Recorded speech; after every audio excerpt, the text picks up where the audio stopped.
જય શ્રી કૃષ્ણ, જય માતાજી। સ્વાગત છે તમારું નવા બ્લોગમાં। અને જો આપણે આજે નવા બ્લોગની શરૂઆત કરી છે ઝાડ વાવવાથી। તો આ છે ફૂલ છોડ જે પારિજાતીનું જે કેસરી દાંડલીવાળું વ્હાઈટ ફૂલવાળું આવી, પછી આ જીવા દોડી ખરખોડી જે કીએ એનો વેલો છે, પછી આપણે ટમેટી લાવ્યા, મરચી લાવ્યા, પોપૈયા લાવ્યા છે। રીંગણીનો તો છોડ આપણે 3 વર્ષથી જૂનો છે એટલે એને કાંઈ વાવવી અત્યારે નથી। અને બીજું શાકભાજી આપણે વાવવાનું છે, ભીંડો, ગુવાર, બધું શાકભાજી આજે આપણે વાવી દઈએ। ખાડો ઘેરાઈને કમ્પ્લીટ થઈ ગયો, હવે વાવી દઈએ। જીવા દોડીને ખાડો થઈ ગયો તૈયાર ને જો જીવા દોડીનું જમીનમાં શ્રી ગણેશ કરી દીધું અને આવી રીતે સરસ મજાની જો માટી વાર દઈ આપણે હે ને જીવા દોડી વવાઈ ગઈ। અહીંયા ખામણું કરી દે કમ્પ્લીટ।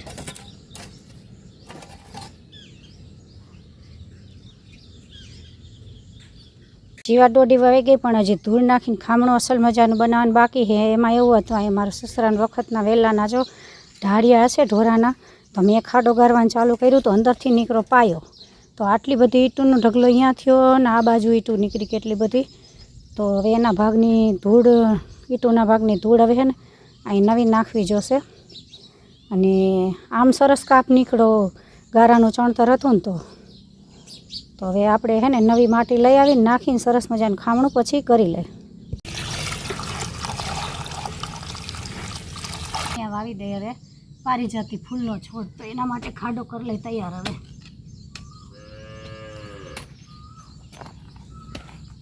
ખાડો થઈ ગયો તૈયાર, ફૂટેકનો કર્યો હે।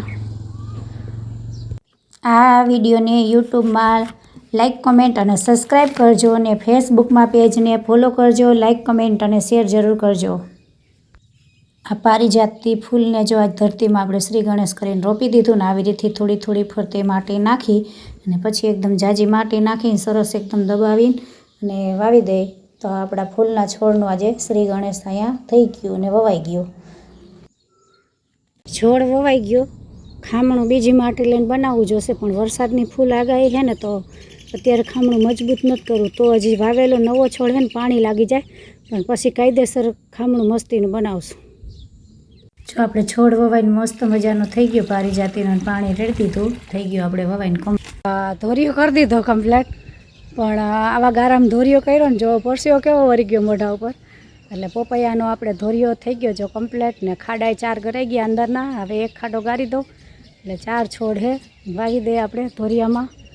જો ધોરિયો થઈ ગયો કમ્પ્લેટ, બધાને ખાડામાં મૂકી દીધા।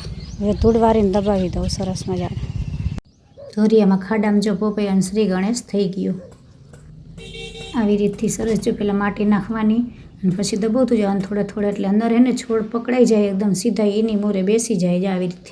પોપૈયા વવાઈ ગયા, હવે આ ધોરિયામાં અત્યારે જગ્યા ખાલી રહે તો એની અંદર આપણે વાવવી ટમેટી ને મરચી। તો મરચીના આવા નાના નાના ખાડા કરી દીધા, કેમ કે એનો છોડનું અંદરનું જો આટલું જ માટી વાળું એટલે એનો ખાડો નાનો કરવાનો, એટલે આવી રીતથી એક એક આપણે અંદર મૂકી દઈએ। ની મરચી છે પણ એ ઠાકે ત્યાં નવી તૈયાર થઈ છોડવા જો આ બાજુ આપણે પાસા ચોપી દીધા, ઓલી ઠાકે ત્યાં તૈયાર થઈ જાય। હવે જો આપણે ટમેટીનું શુભ મુહૂર્ત કરી દીધું વાવવાનું, આવી રીતથી બધાય ખાડામાં પહેલાં મૂકી દઈ, એમાં આવી રીતે ધૂળ નાખી અને છોડને જો આવી હરખો કરીને હવે હે ને આમ દબાઈ દેવાનો, એટલે સરસ સીધો છોડ થઈ ગયો જુઓ। અને અત્યારે ચોમાસામાં હે ને એકદમ જમીન લેવલ રાખવી, પણ પાણી ભરાય ને તો આ છોડ નાના નાના કૂણા ઉછરે નહીં વરસાદના। થઈ ગયું ને જો આપણી ટમેટી વવાઈને કમ્પ્લીટ થઈ ગઈ। પપૈયાનું વાવેતર કર્યું આ ધોરિયાની અંદર, પણ એની અંદર આંતરપાક કર્યો આપણે ટમેટી ને મરચીનો, આપણે ઘરે ખાવા પૂરતો। પપૈયા ઘરે ખાવા પૂરતા, ટમેટી મરચી ઘરે ખાવા પૂરતી। જૂનો ગુવાર છે અને એમાં આવતો બંધ થાય ને એ થાકે ને ત્યાં જો નવો વાવી દે એટલે આપણે પાછો આ થાકે ત્યાં નવો થઈ જાય, એટલે આપણે નવાનું આજ વાવેતર કરી દઈએ। જો આ આપણે અહીંયા ઓર્ગોનિક જ ખેતી થાય છે ને, તો જુઓ અળસિયા આપણે મેં અત્યારે ગુવાર વાવવા જો આ જમીનને લીટી કરીને તો અંદરથી જો 3 નીકળ્યા, આટલું ખોઈતું ને ત્યાં જ હજી શરૂઆતમાં। એટલે આપણે અહીંયા ગૌમૂત્ર અને છાણ જ અપાય છે, તો ઓર્ગોનિક ખેતી આપણા બગીચાની છે। તો જુઓ કેવી છે અળસિયા, કેવા દેખાય। ખેડૂતનો મિત્ર જુઓ અળસિયા છે ને, ખરો મિત્ર સાચો। આ જો આવી રીતથી ગુવારના બીજ જો દેખાય ને, ગુવાર વાવી દીધું।